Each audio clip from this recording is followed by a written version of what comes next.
Hello à tous, aujourd'hui on va voir comment fonctionne Zoom pour de manière efficiente, que vous soyez positionné correctement vis-à-vis de la caméra sur un ordinateur de bureau, sur votre ordinateur portable ou sur votre smartphone. On verra aussi comment s'habiller de manière claire ou foncée quand vous êtes à l'intérieur ou à l'extérieur, comment jouer avec l'éclairage et comment vous positionnez votre visage et votre corps face à la caméra quand vous êtes assis ou debout. Alors la position, quand vous êtes assis à votre chaise de bureau ou fauteuil, il faut que vous soyez bien droit avec votre dos, déjà pour pas que vous ayez mal, mais qu'en plus vous soyez face à la caméra. C'est tellement plus important d'être face à la caméra. On voit trop souvent les gens qui regardent depuis le dessus ou depuis le dessous de la caméra, ce qu'on appelle en plongée ou en contre-plongée. Quand on voit le plafond, c'est pas beau. Puis si on voit le sol, c'est pas beau non plus. Donc soyez le plus en face possible. Moi, ma petite astuce, c'est les yeux à hauteur de la caméra, directement. Donc ça va être une caméra posée sur votre écran ou simplement une webcam depuis votre ordinateur portable. Pour le matériel, ce qui est intéressant au niveau de l'audio, c'est d'avoir soit des écouteurs, des écouteurs de smartphone avec le micro, ça peut être valable. C'est pas le Nec Plus Ultra, mais ça dépanne bien sur les ordinateurs portables. Par contre, de prendre un casque audio de type Logitech, comme celui-ci, vous permet d'avoir une bonne écoute pour votre oreille et un micro parfait pour la voix humaine pour du zoom. Concernant l'image, les webcams qui sont sur les ordinateurs portables sont relativement bons. Mais moi, je vous conseille de prendre une autre webcam, un ajout nécessaire pour des conférences Zoom au top, que ce soit pour votre ordinateur de bureau ou encore pour votre ordinateur portable. Il est clair que ça ne marchera pas sur vos smartphones. Si vous faites depuis votre smartphone, la caméra suffit amplement. La seule différence, c'est que vous verrez peut-être pas toutes les icônes et ça sera peut-être moins user-friendly sur l'écran. C'est-à-dire que vous verrez vous aurez moins de possibilités de menus pour pouvoir naviguer à travers le zoom. Encore une chose pour le smartphone. Vous prenez un petit GorillaPod puis vous branchez votre smartphone dessus. Et si c'est un vieux téléphone, vous pouvez lui brancher le fameux écouteur.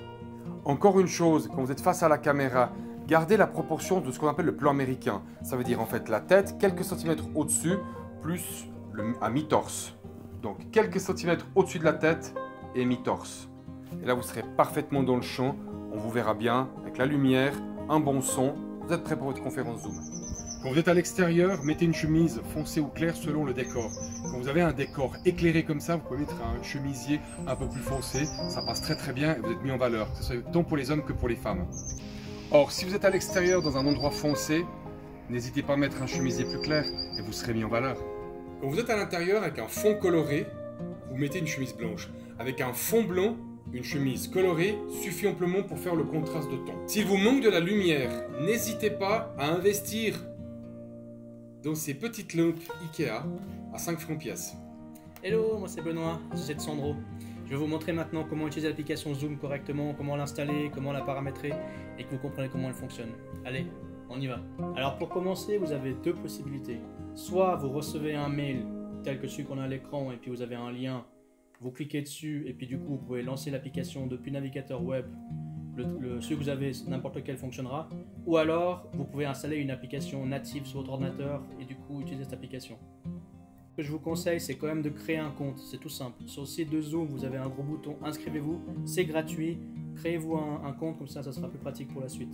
Et une fois que vous avez un compte, vous avez l'application Zoom, vous n'avez plus qu'à vous connecter. Donc là, je mets mon mot de passe, on fait connexion. Et voilà, là vous êtes dans l'espace, l'environnement de Zoom. Et on va maintenant découvrir un peu comment ça fonctionne tout ça. Dans votre environnement Zoom, vous avez une petite roue ici à droite pour les paramètres. Donc ça vaut la peine d'aller dedans la première fois et de paramétrer votre caméra. Donc il y a un menu vidéo. Là vous pouvez voir ce que ça donne. Vous pouvez régler quelques éléments. Vous avez aussi pour l'audio. Donc là je vous conseille de tester avec votre casque ou votre micro. Vous faites un test, vous voyez si la barre ici elle monte ou elle descend, si tout fonctionne bien. Et si vous voulez aller un peu plus loin, vous pouvez aussi changer de fond. Vous avez ici fond et filtre.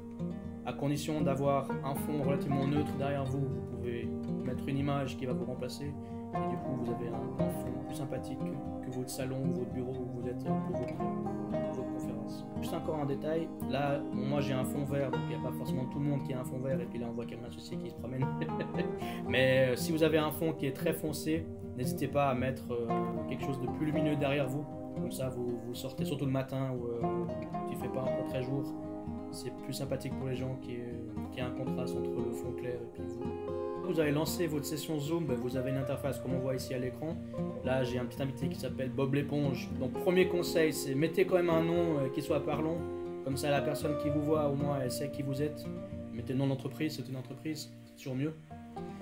Et puis là on voit typiquement que le micro ici, il y a une petite barre rouge, la personne ici a coupé son micro. Donc les deux premières choses importantes, c'est qu'en bas dans Zoom, vous avez ici une barre avec plusieurs menus. Vous avez désactivé le son ou arrêter la vidéo. Si vous cliquez sur arrêter le son, ça coupe votre micro. Et comme ça les gens ils vous entendent pas. Et puis il n'y a pas les bruits de fond, il n'y a pas votre chat, il n'y a pas le frigo, il n'y a pas les enfants, etc. Et puis ça dérange pas les autres. Ou bien vous pouvez même couper la caméra. Et à ce moment-là on voit votre photo de profil. Si par exemple vous devez vous lever pour aller ouvrir la porte ou quoi que ce soit. Et on voit pas ce que vous faites. Donc ces deux icônes là sont très importantes. L'autre point qui est important, c'est ici on a le chat. Des fois c'est converser, des fois c'est discussion. Ça dépend les applications et les environnements dans lesquels vous êtes. Mais si vous cliquez là-dessus, vous avez une fenêtre qui permet de pouvoir envoyer des messages aux autres personnes qui participent et de partager des fichiers. On peut envoyer des fichiers directement ou bien mettre un lien si tout d'un coup vous voulez partager le lien vers une page web. Vous pouvez le taper et le partager. Il faut juste mettre un HTTP au début pour qu'il le convertisse en lien. Sinon il ne sera pas cliquable. Et vous pouvez donc partager une vidéo, n'importe quoi, dans ce chat. Vous avez aussi un menu participant qui va vous afficher la liste de toutes les personnes qui participent aussi à la conférence Zoom avec vous. Un autre élément, c'est que parfois ça vous arrive si quelqu'un vous partage un écran ou bien que vous minimisez Zoom pour aller sur internet ou autre chose et faire quelque chose, vous dites mais je vois plus rien, qu'est-ce qui se passe? Sachez que vous avez toujours une petite fenêtre qui apparaît avec une miniature et là vous avez une petite flèche verte qui vous permet de revenir à votre écran Zoom et de retrouver l'interface normale. Si vous êtes sur une application mobile, tablette ou smartphone, il suffit de taper une fois sur l'écran et vous allez voir tous les pictogrammes et les menus s'afficher. Du coup, vous pouvez revenir après à différents éléments. Et bien entendu, ce qui arrive très souvent, c'est qu'on partage son écran dans une conférence Zoom. Donc pour ce faire, vous avez un menu écran partagé avec une petite flèche qui est en général verte dans la barre. Selon les réglages de la personne qui vous a invité, c'est peut-être désactivé, donc il faut bien demander si vous avez l'autorisation. Mais en principe, si vous cliquez dessus, vous allez pouvoir choisir quoi partager. Vous pouvez choisir de partager soit votre écran entier, donc ça veut dire que toutes les fenêtres que vous avez, elles seront affichées, ou alors vous pouvez prendre uniquement une fenêtre particulière et la partager. Et à ce moment-là, les gens ils voient la fenêtre que vous avez choisie. Ce qui est intéressant, c'est qu'une fois que vous partagez, vous avez une barre qui vous permet d'arrêter le partage à tout le monde en appuyant sur arrêter, ou bien de couper votre son ou votre vidéo aussi depuis cet endroit, puis d'accéder à la liste des participants. Donc là, vous avez à tout moment ce menu-là, et puis dans le petit menu plus, on a aussi le chat qui permet donc de pouvoir voir ce que les gens vous partagent comme commentaires pendant que vous partagez votre écran. Et voilà, merci. J'espère qu'avec ça, maintenant, vous êtes un peu plus à l'aise avec cet outil. Vous voyez qu'il est simple, il est quand même puissant. Et un dernier élément, c'est que pour quitter ou sortir d'une séance, vous avez un gros bouton rouge, mettre fin ou quitter. Vous cliquez dessus et puis vous faites simplement quitter la réunion. Et du coup, vous pouvez partir et puis ceux qui sont connectés peuvent continuer de discuter. Mais par contre, vous n'êtes plus dans la séance. C'est terminé. On a enfin pris le parti pris d'être bien devant la caméra. Bravo. Vous êtes prêts pour être sur Zoom, face à une conférence ou pour une intervention one-to-one. Je vous dis à bientôt pour une prochaine vidéo. Ciao.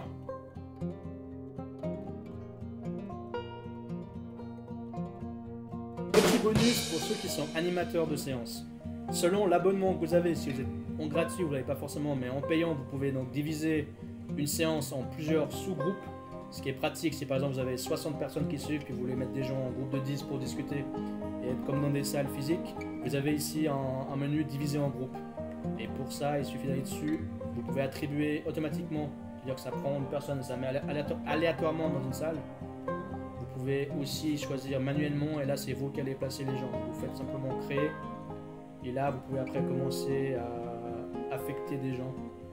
Donc choisir une personne, la mettre dans un groupe, et à ce moment-là après vous pouvez faire commencer les séances. Ici, commencer les séances, et là ça va diviser les gens en plusieurs salles, et comme ça les gens peuvent discuter entre eux pendant un certain temps. Et vous, en tant qu'animateur, avez toujours la possibilité de les rapatrier après dans la salle principale pour revenir et puis discuter avec tout le monde.